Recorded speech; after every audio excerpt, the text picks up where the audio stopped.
I want to tell you a quick story that I'm hesitant to share for a number of reasons and have not shared publicly, but it ties directly with this text. And as I prayed about it, as best as I can tell, I'm fallible, so I may be wrong, but I believe and I hope it will encourage you.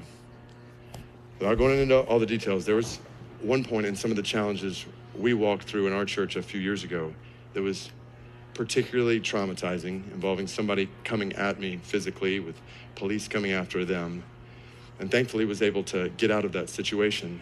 But the next morning, my wife and I were in a small gathering of brothers and sisters in Christ, many of whom I didn't personally know. And at one point, somebody I did know asked the group to pray over my wife, Heather, and me. So we got on our knees, and they started praying over us. And as that time began to conclude, I hear the voice of a sister in Christ on the other side of the room. And she began to speak. She said, I don't know you guys. I don't know anything about what you're walking through, why we're even praying for you. Like nothing. She had no context. And she definitely didn't know what had happened the night before and how unsettling it was. But she said, when you walked into the room today, I heard the word direct attack.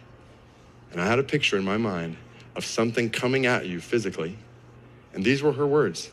She said, Jesus himself, dressed in complete armor, stood in the way to protect you. But it was traumatizing. And I just feel led to read to you from Isaiah 59. And she starts reading from where I just quoted from, how God, with his righteousness as a breastplate and salvation on his head, is a defender of his people. And I'm sitting there, like bawling before God, as his spirit is speaking to my heart through his word in a supernatural way that no one could explain.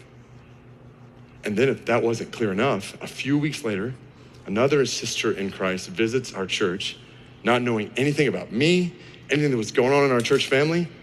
And she sent me a message later that said, I don't know what this means, but as I was visiting your church and was praying, I sensed that I just needed to encourage you because something had happened a few weeks before that you couldn't explain. And the Lord just wants you to know he really loves you. And he is drawing you to deeper faith in him.